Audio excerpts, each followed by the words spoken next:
C'est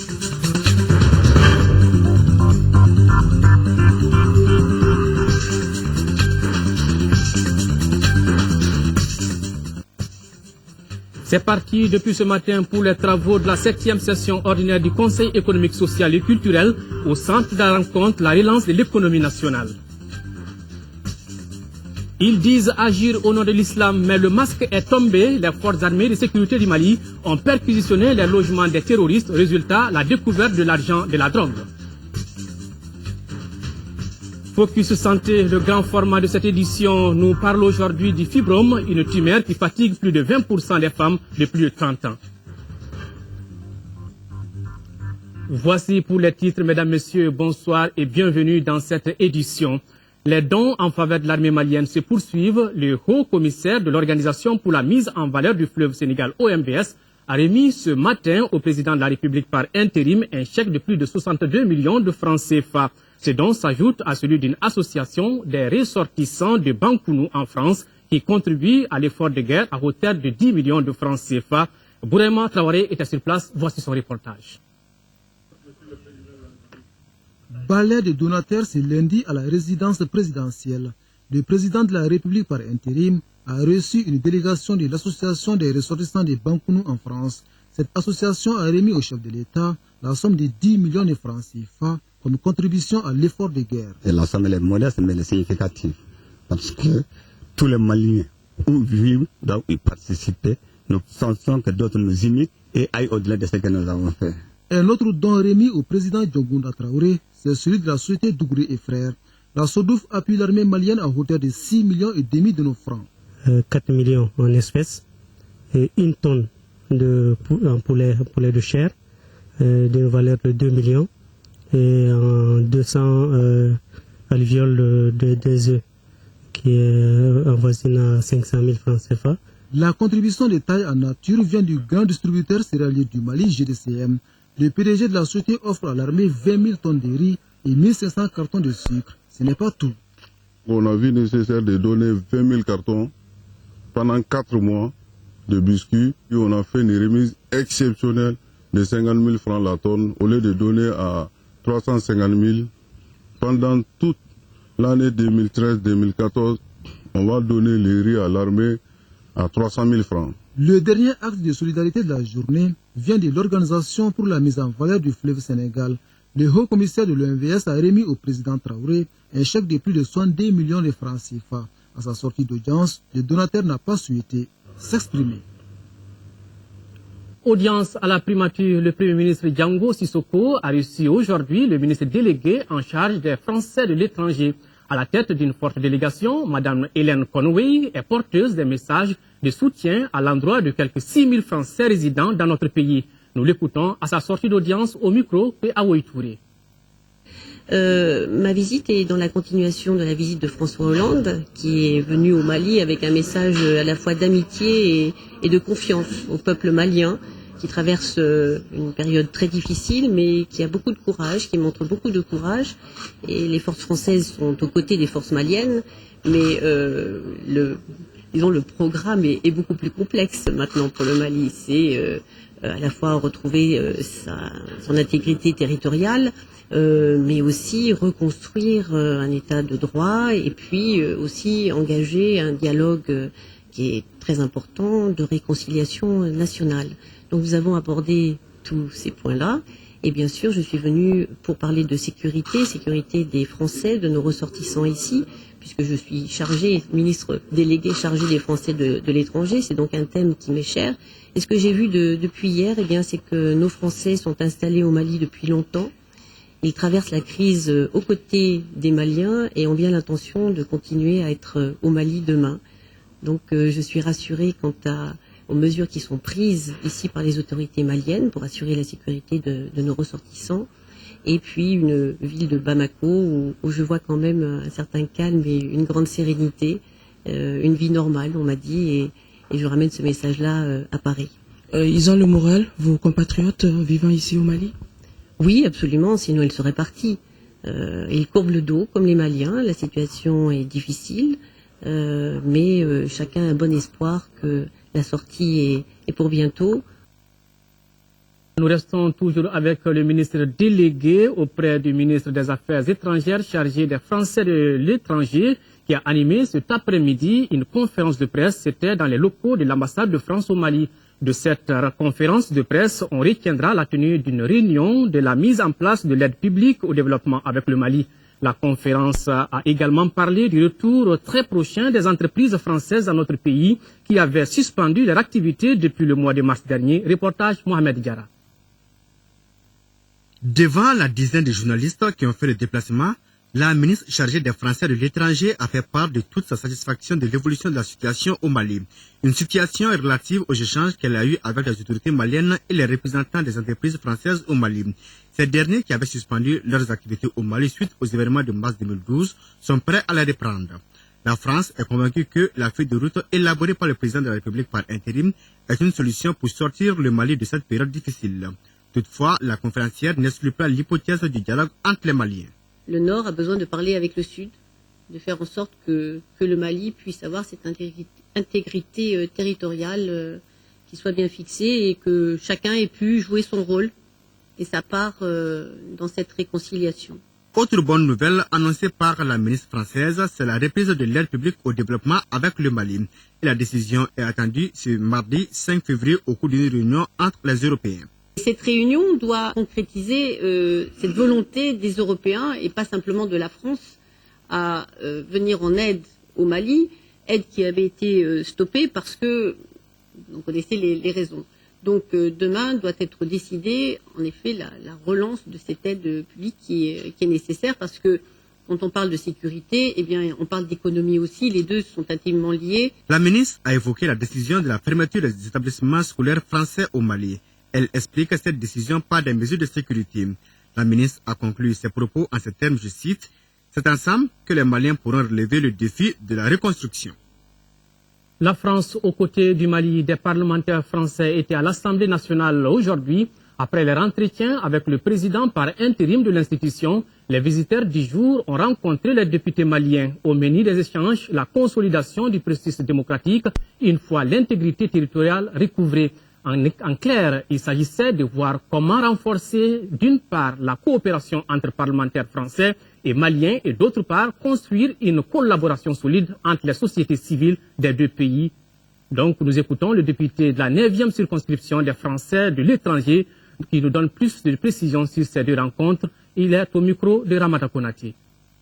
De rencontrer les parlementaires, nos amis parlementaires qui sont maintenant engagés dans une deuxième phase, qui est une phase de reconstruction politique, avec la feuille de route pour des élections, et qui sont très très importantes parce que ça montre que après la reconquête du Nord, ce qu'il faut c'est redonner à l'ensemble des Maliens confiance dans l'espoir de voir la démocratie se remettre sur pied. Et donc on voulait délivrer un message de solidarité, de soutien, et dire aussi que les parlementaires français sont aux côtés des Maliens dans tous les domaines qui seront possibles pour faire en sorte que le Mali franchisse cette nouvelle étape sereinement, démocratiquement, comme c'est attendu par tous les Maliens. C'est dans cette idée de coopération parlementaire, de faire en sorte que les deux assemblées puissent travailler ensemble et surtout faire en sorte que la société civile, parce que nous représentons la société civile française et la société civile du Mali puissent coopérer ensemble et travailler ensemble.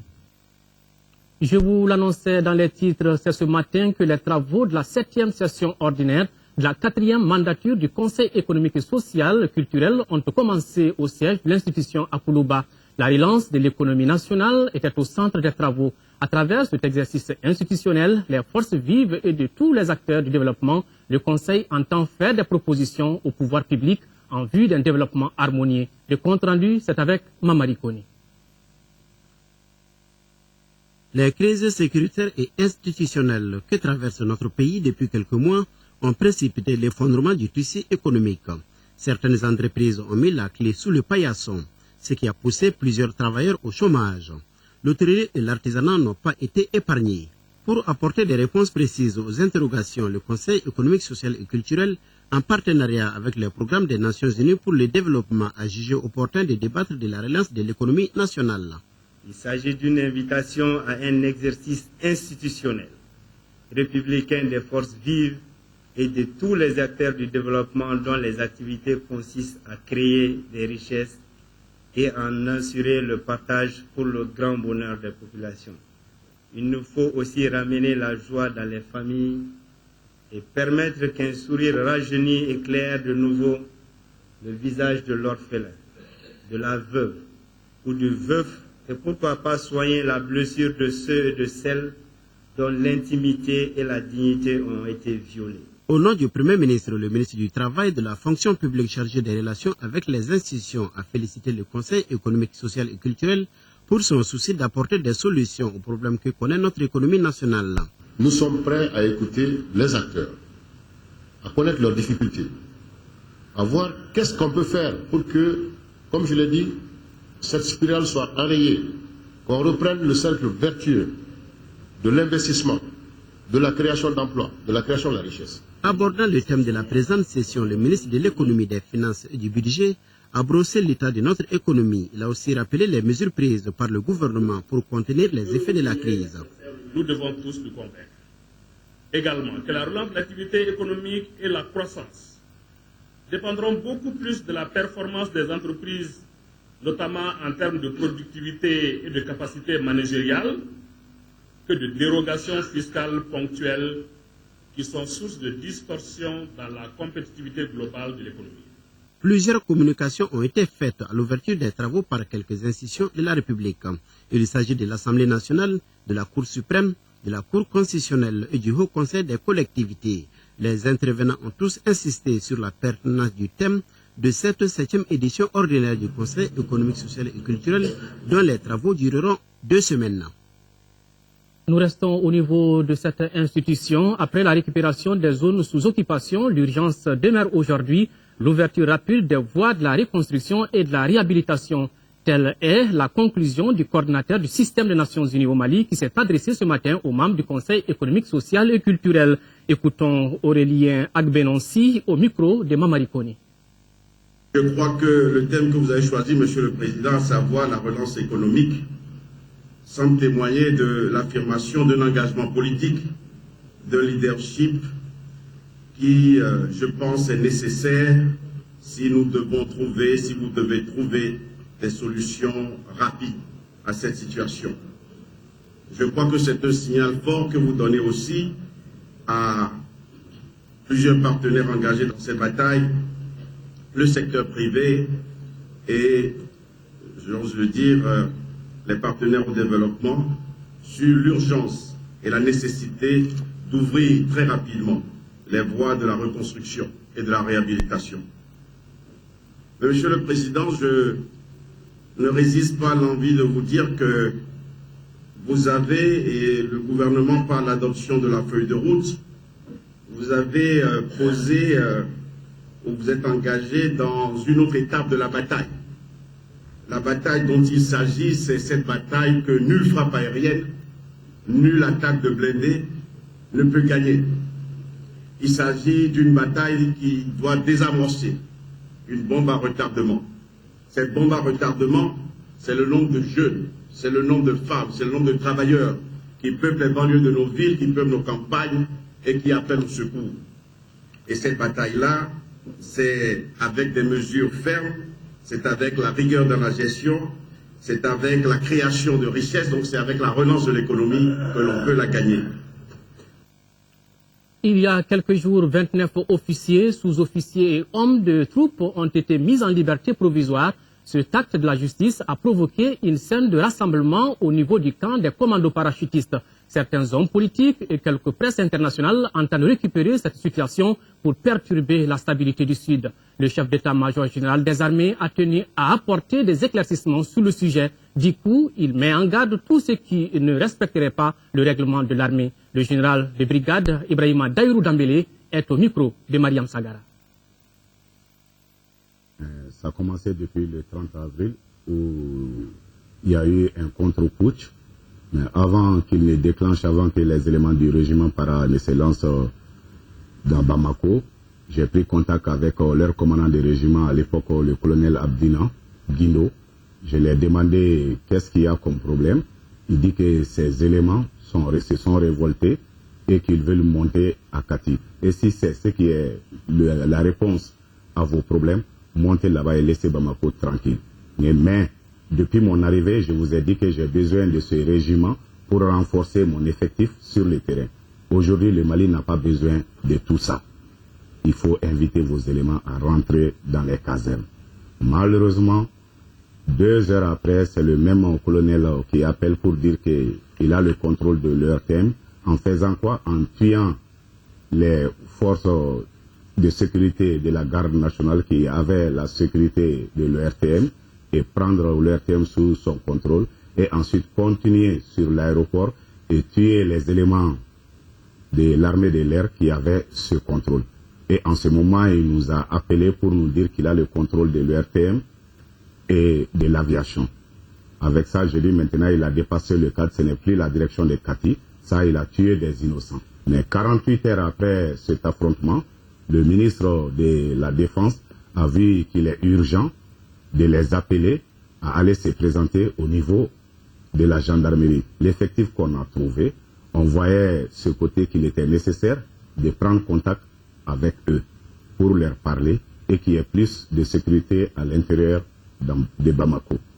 Donc je me suis déplacé avec les différents chefs d'état-major, aller les voir au camp des parachutistes, leur parler, voilà, nous allons prendre une décision, c'est de vous réaffecter dans d'autres unités. Parce qu'en vous gardant à Bamako, toujours on sera face à ces problèmes. Mais le régiment n'est pas dissous.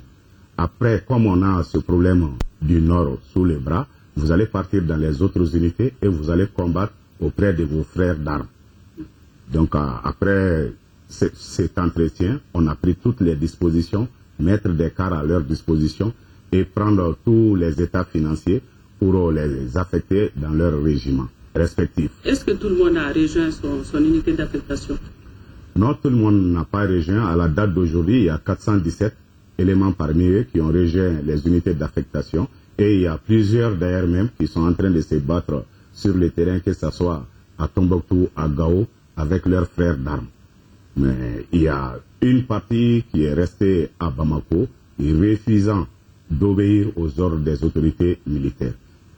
Comme ils ont refusé de rejoindre et prendre l'habitude de se rassembler tous les jours à l'intérieur du régiment, on a pris les dispositions avec les forces armées et de sécurité pour dégager les éléments qui vont se rassembler. Et avant que je ne mette cette décision en application, j'ai pris contact avec le ministre de la Défense et les différents chefs d'état-major et directeurs de services qui sont de commun accord avec moi. Et pour que ça ne dérange pas nos partenaires qui sont venus pour la mission, j'ai appelé le commandant des forces Serval pour l'informer de la situation. Et tous nos partenaires ont trouvé ça très juste parce que sans discipline, il n'y a pas d'armée. Et ils trouvent d'ailleurs qu'on a mis trop de temps pour gérer ce problème. Et les éléments comprennent, que tout le monde comprenne qu'aujourd'hui, nous sommes en état d'urgence. Et de personnes n'ont le droit de pénétrer dans une caserne militaire sans l'autorisation des autorités militaires. Voilà, d'ailleurs, vous pourrez suivre l'intégralité de cet entretien dans l'émission Sur la ligne du front juste après cette édition.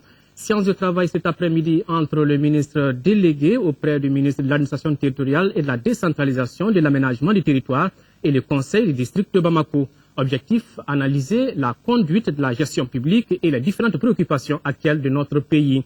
Les participants ont saisi cette occasion pour remettre un chèque de 10 millions de francs CFA au ministre dans le cadre de l'effort de guerre. Reportage Garibou Pérou. La libération définitive des zones occupées, l'organisation d'élections transparentes et la gestion du quotidien des Maliens, voilà en substance le sens de cette rencontre. Elle a permis aux autorités communales d'échanger et d'analyser sur l'action gouvernementale afin de converger vers un développement durable. Cette volonté des élus ne peut être effective que lorsque population, gouvernement et partenaires se donnent la main. La décentralisation, c'est le pouvoir des populations. Mais il faut que les populations acceptent de venir travailler avec la maire. Du gouvernement, je demande très sincèrement encore un engagement politique plus fort. Il faut nécessairement une volonté politique plus forte pour que les résistances au changement puissent être domptées. On fait des textes pour la décentralisation, elles ne sont pas exécutées. Plusieurs autres problèmes ont été évoqués par les chefs de service dans leur domaine de compétences. Il s'agit des questions relatives à l'assainissement, à la nosotrama, à la gestion des éclairages publics, entre autres. Nous avons la synthèse le jeudi 7 de toutes ces rencontres-là au niveau du gouvernement du district pour sortir un document que nous pourrons utiliser afin d'élaborer une communication, soit sous forme de communication verbale ou sous forme de communication écrite, pour que le gouvernement soit réellement informé des problèmes qui existent au niveau du district de Bamako. Pour une population estimée à 2 millions avec un taux d'accroissement de 5,4%, l'environnement économique, social, sanitaire, éducatif de Bamako mérite d'être repensé selon le maire du district de Bamako. Auparavant, les conseillers ont profité de cette rencontre pour remettre un chèque de 10 millions de francs CFA comme contribution à l'effort de guerre au ministre. La visite du président François Hollande au Mali fait toujours sujet de débat. 48 heures après son départ, les journaux maliens sont revenus largement sur ce voyage éclair de François Hollande à Sévaré, Tombouctou et Bamako. Les appréciations sont diverses et variées, les commentaires vont bon train, mais tous saluent l'intervention française au Mali et la visite du président Hollande, que certains qualifient de sauveur. Sidiki Dambélé a feuilleté ces journaux pour nous. Suivez. La visite de François Hollande, le président français à Bamako, est à la une de tous les journaux de ce lundi. Avec cette image forte, les deux présidents français et maliens mettent dans la main des titres les plus inspirés ou des phrases chocs du président prononcées à Tombouctou et à Bamako. Ainsi, à la une de l'Indépendant, nous payons aujourd'hui notre dette envers le Mali, s'exclamait ainsi le président français au monument de l'indépendance après y avoir déposé une gerbe de fleurs à la mémoire des martyrs. Quand la France a été attaquée, c'est le Mali, l'Afrique, qui nous a libérés. Abondant dans le même sens, les éco-titres, la France a fait son devoir. François Hollande, écrit le confrère, n'entend pas donner de répit aux terroristes. Un engagement pour le Mali souligne les prétoires, de Sévaré à Bamako, en passant par la mythique cité de Tombouctou, la voix du président français a fortement résonné. L'indicateur du renouveau relève cette mise en garde du président Hollande. Ceux qui se sont alliés avec des terroristes doivent répondre de leurs actes. 22 septembre enchaîne, les terroristes et associés doivent répondre de leurs crimes. C'est pourquoi Nouvel Horizon voit en François Hollande les libérateurs. Les Tombouctiens ont dit merci à Papa François Hollande. Papa, oui, mais aussi le 334e saint de la cité mystérieuse. Les Républicains, lui, voient en cette visite du président Hollande un soutien à la feuille de route du gouvernement. En tout cas, à l'unanimité, les confrères saluent cette visite du président français au Mali. Et c'est sans doute le quotidien Les Échos qui a tiré la meilleure des conclusions. N'est pas ami du Mali qui le veut. Voilà, à présent sur le terrain, je le disais, le masque est tombé après la libération de la ville de Gao. Les perquisitions des forces armées de sécurité du Mali se poursuivent dans les logements des terroristes dans la ville. Des perquisitions qui ont donné lieu à la découverte de l'argent de la drogue des narcotrafiquants dans une ville où sont abandonnés armes, munitions et explosifs destinés à détruire les services publics comme l'ORTM Gao entièrement saccagé. Les reportages de nos envoyés spéciaux Moussa Arimaïga et Aliou Touré. Nous sommes ici à Gao, où au-delà de la désolation et du vent de liberté retrouvé, voilà quelques résultats des perquisitions des forces armées et de sécurité du Mali, soutenues par leurs homologues de la France, dans les logements de certains islamistes dans la ville. Ici, l'argent de la drogue et du narcotrafic. Des paquets et des paquets de billets noirs, abandonnés sur place, dont le processus final permet à la fois de payer et les combattants, mais aussi d'inonder le marché mondial de faux billets depuis Gao. Ça, c'est la preuve que les combattants étaient payés. Le bénéficiaire, c'était Al Haider Yahya Ag Olog. Voilà, il a signé et ça, c'est la preuve. Ces documents, ils recevaient, ils émargeaient ici. Voilà la liste. Ça, c'est une liste. Al-Hussein Karo, Al-Kay. Tout ça, c'est des listes, c'est écrit en arabe. Sur ces états de paiement sont visibles des émargements de bénéficiaires avec des montants importants dont certains perçoivent plus de 50 millions de francs. De quoi justifier ce projet terroriste et la mise déjà en circulation de compagnies de transport. Alors que de l'autre côté, comme avec ce panier à roquettes, des armes et des munitions de destruction inondent la ville pour tuer nos forces armées de sécurité, nos paisibles populations et détruire nos infrastructures publiques. Ici, les locaux de l'ORTM, l'Office de radio-télévision de la région de Gao, et dont seuls les murs témoignent encore de la dimension de la furie destructrice du MNLA et de ses alliés, venus pourtant à Gao, selon eux, pour développer le nord du Mali.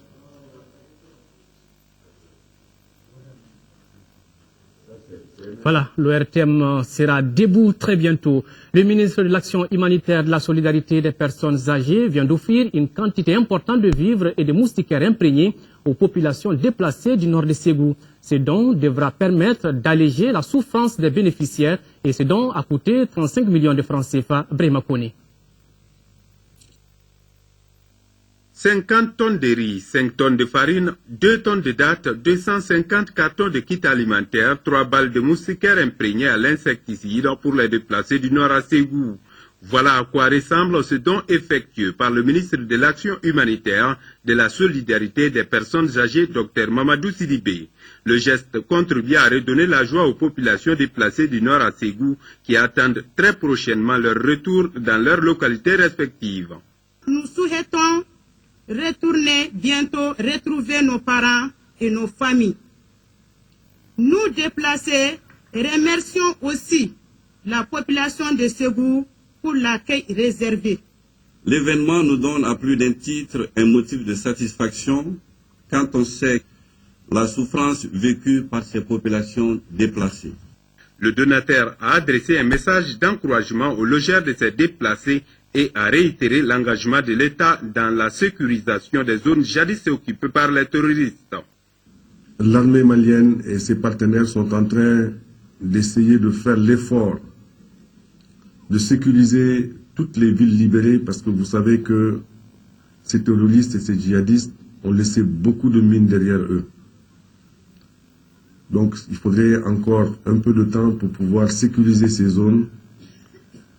Et nous souhaitons, par la grâce de Dieu, que très prochainement, nous puissions vous accompagner vers un retour définitif dans un Mali réuni, dans un Mali un et indivisible. La région de Ségou compte aujourd'hui 33 049 déplacés. Cette donation dont il bénéficie a coûté 35 millions de francs CFA. Dans le même registre, coup d'envoi le week-end dernier à Abidjan de l'opération de collecte de fonds pour les efforts de guerre au Mali, une initiative du Haut Conseil des Maliens de Côte d'Ivoire. Pour la seule journée du samedi, 20 millions de francs CFA ont été collectés. Le lancement de l'opération a eu lieu à la Maison du Mali. Le reportage de Boubacar Sissoko et de Imo Frissanou.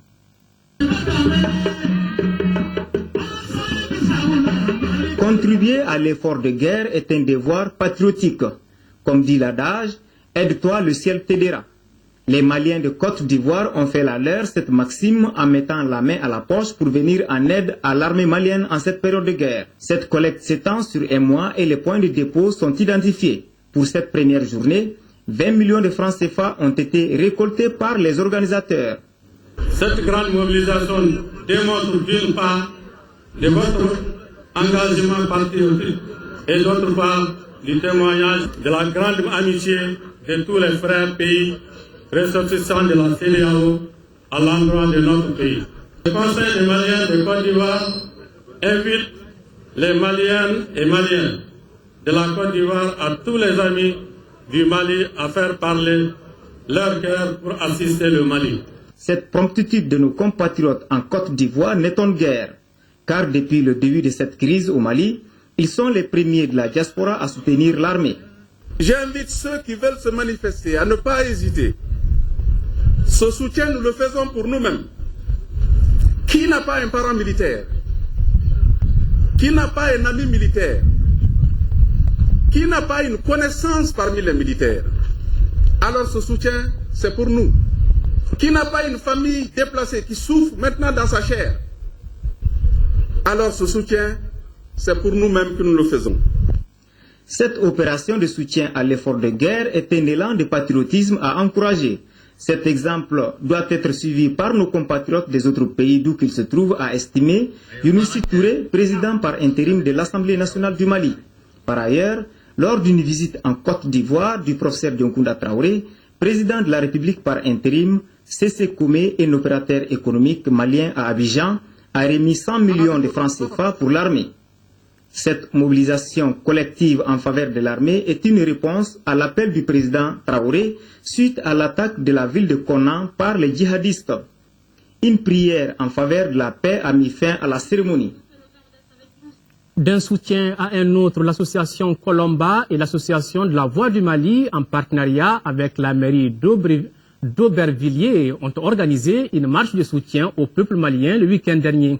Soutenir l'intervention de la France, saluer les armées africaines et dénoncer l'imposture du MNLA, tel était au centre donc de cette rencontre. Une manifestation qui a enregistré la participation de Mme Elisabeth Guigou, députée PS et présidente de la Commission des affaires étrangères de l'Assemblée nationale française. Maganfine Konaté a suivi cette manifestation. Voici son reportage. Ils sont sortis pour crier haut leur soif de paix et leur reconnaissance à toutes les armées qui ont secouru le Mali.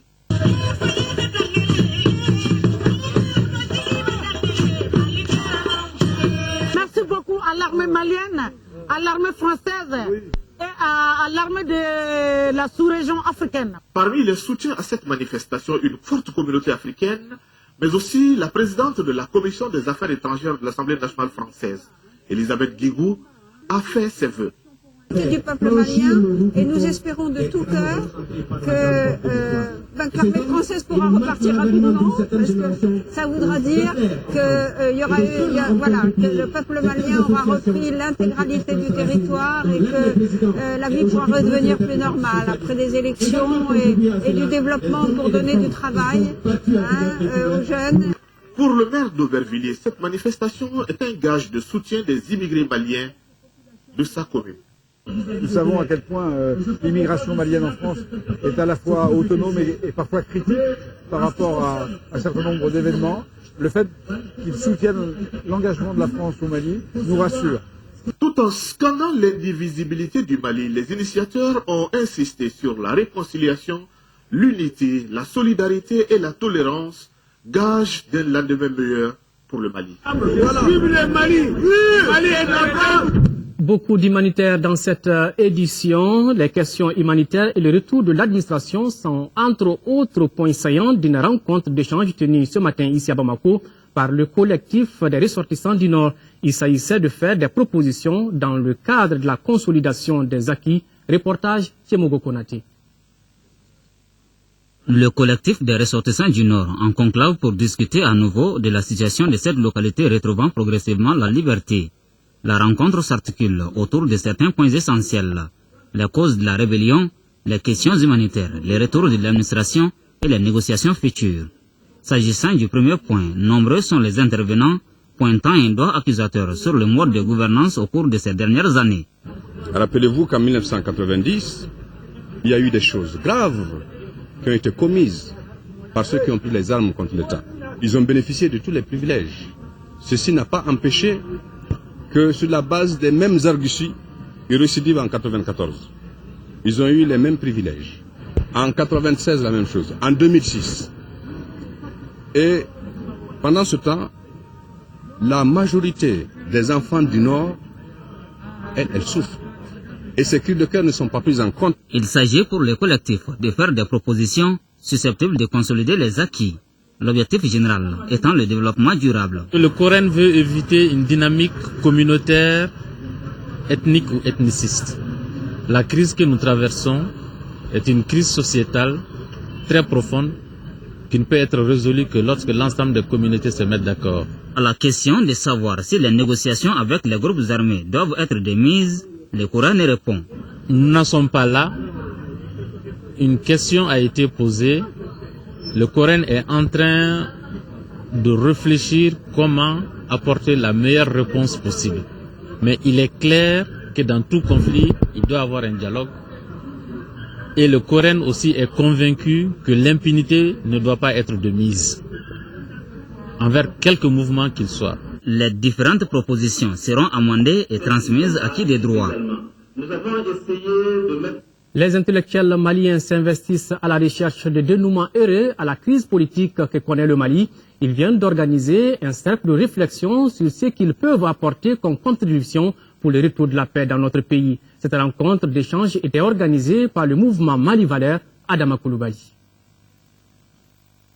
À cet espace d'échange, les invités étaient des écrivains, des anthropologues. Nous estimons qu'il est de notre responsabilité de susciter, à partir des personnes ressources ou des institutions que nous avons conviées, il est de notre responsabilité, en cette période de grave crise, de susciter, à partir des cercles de réflexion, des pistes et des stratégies qui puissent nous permettre de voir un peu plus clair. Des philosophes et des sociologues.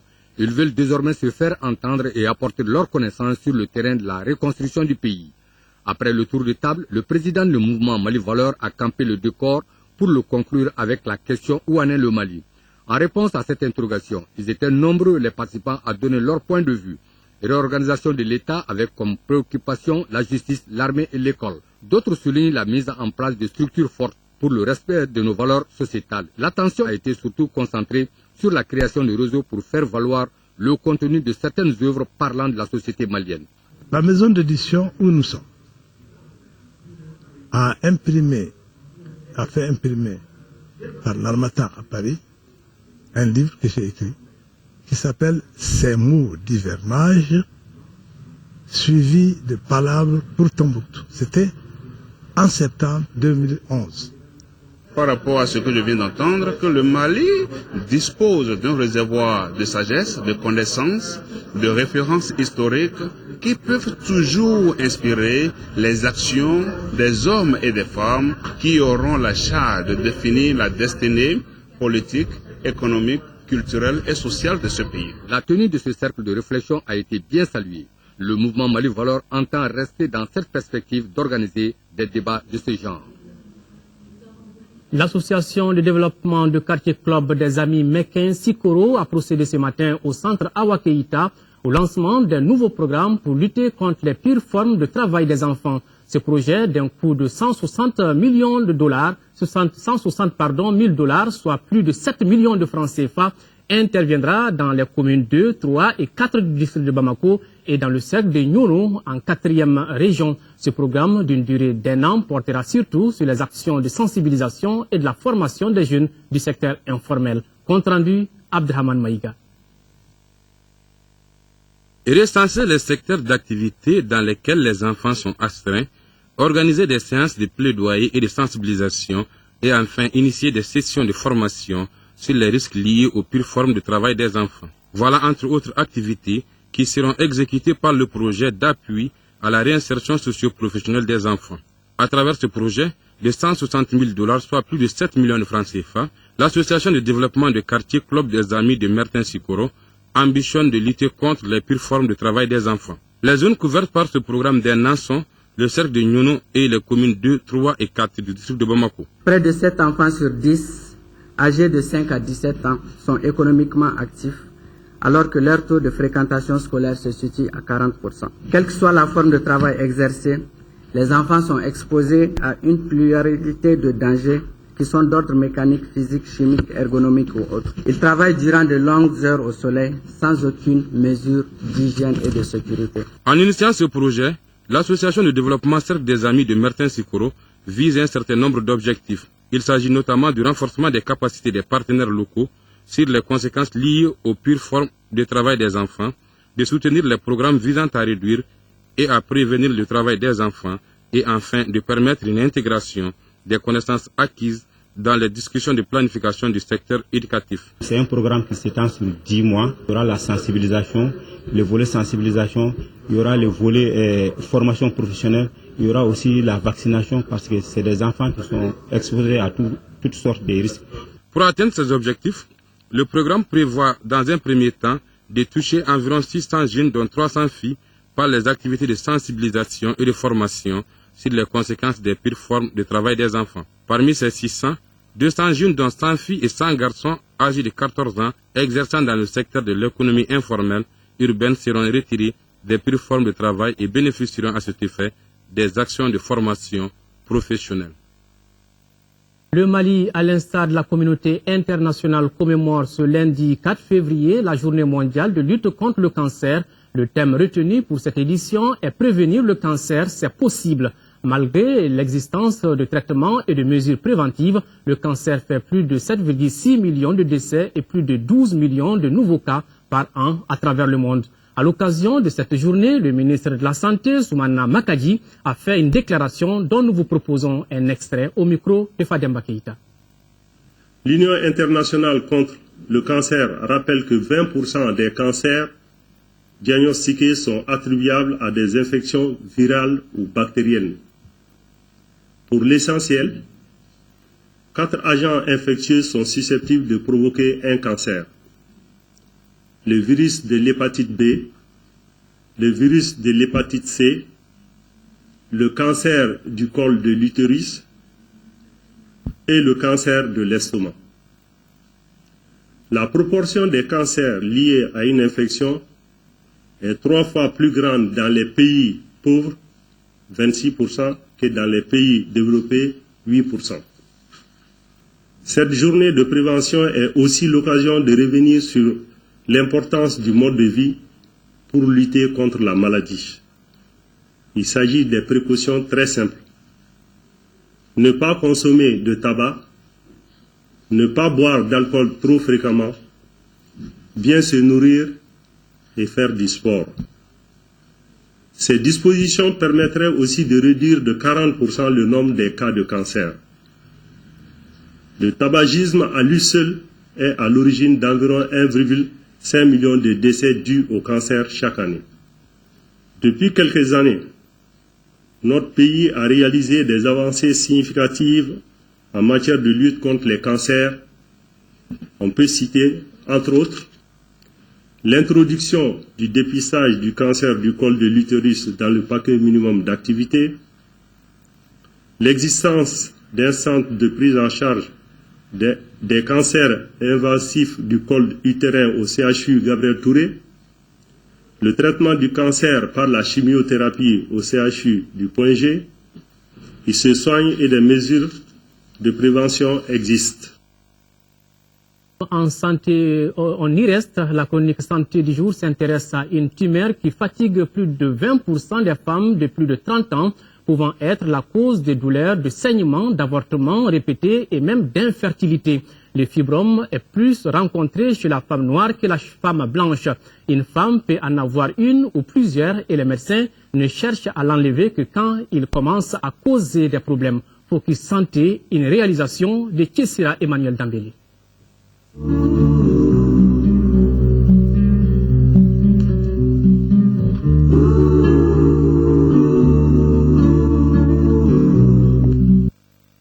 Le fibrome utérin est une tumeur non cancéreuse se développant au niveau de l'utérus, cela de façon isolée ou en groupe. Apparaissant généralement chez les femmes après l'âge de 30 ans, sa taille peut varier de la grosseur d'une bille à celle d'un pamplemousse ou plus. Voici par exemple les images de quelques fibromes enlevés ces dernières années à l'hôpital Gabriel Touré de Bamako.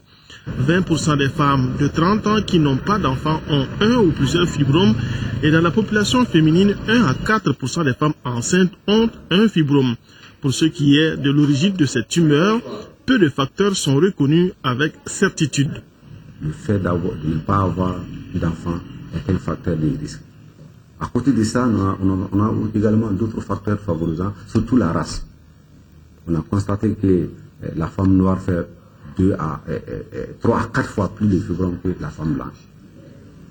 Également, nous avons d'autres facteurs, surtout au niveau de la filiation. Voilà. Nous avons des facteurs familiaux qui sont là, les prédispositions génétiques qui peuvent aussi conférer vraiment à l'avènement de ces fibromes-là. À cela s'ajoute l'obésité. Par ailleurs, la présence discontinue de certaines hormones favorise l'apparition du fibrome. Ainsi, en fonction de leur localisation, les fibromes se classent en 3 groupes. Ceux qui se logent dans la paroi de l'utérus, ceux qui croissent vers l'extérieur et ceux qui siègent dans la cavité utérine elle-même. La plupart d'entre eux n'ont pas de signes particuliers, ce qui n'est pas le cas pour les fibromes logés dans la cavité utérine. Si c'est à l'intérieur sous-muqueux, la femme le plus généralement elle va avoir souvent des douleurs, parce que c'est une douleur chronique. C'est-à-dire elle va avoir toujours mal au ventre. À chaque fois, elle se plaint de ces douleurs-là. Ou bien, elle va faire des saignements à répétition. À chaque fois, la femme se dit, à chaque fois j'ai mes règles, chaque fois j'ai mes règles. En dehors des menstruations. En dehors des menstruations, effectivement. Donc, les règles vont s'approcher pour elle, c'est des règles. Donc, dès qu'on voit comme ça, c'est ça qui va l'inciter à venir consulter le médecin. Et c'est là où on va voir des signes cliniques. Mais le diagnostic réel, définitif, est posé par l'échographie. En fonction de sa localisation et de sa taille, le fibrome utérin, même s'il est qualifié de bénin, peut créer des désagréments. Le fibrome peut, d'abord, par les saignements que j'ai dit, entraîner l'anémie. Et l'anémie là peut être sévère lorsque les saignements sont abondants et à répétition. Donc, c'est dans ces contextes que ces femmes anémiées viennent nous voir et qu'il faut faire la prise en charge immédiate de cela. En dehors de ça, la douleur aussi est une complication où à chaque fois la femme se plaint de cette douleur et ne peut même pas travailler. Mais en dehors de ça, vous avez des complications surtout sur la fertilité de la femme. Également, ces mêmes fibromes, lorsque la grossesse est là, ça peut aller au terme, mais ça peut compliquer l'accouchement. De la taille et de la localisation dépend la prise en charge qui peut aller de la gestion de l'anémie provoquée par les saignements à l'intervention chirurgicale en passant par la gestion de la douleur que la tumeur peut provoquer à un certain stade. Tout compte fait, les médecins disent qu'on n'enlève pas un fibrome muet, autrement dit, on n'opère pas un fibrome qui n'a pas commencé à gêner.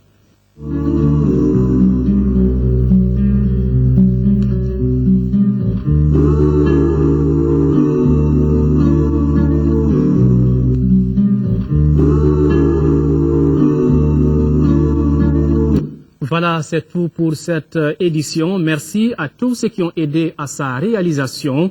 Et tout à l'heure, l'émission sur la ligne de front avec Mohamed Touré. Demain, 10h-13h avec Nyanya Aliou Traoré. J'aurai le plaisir de vous retrouver pour les éditions du soir. Et vous pourrez retrouver cette édition sur notre site en tapant www.ortm.ml. Qu'Allah protège le Mali. Au revoir.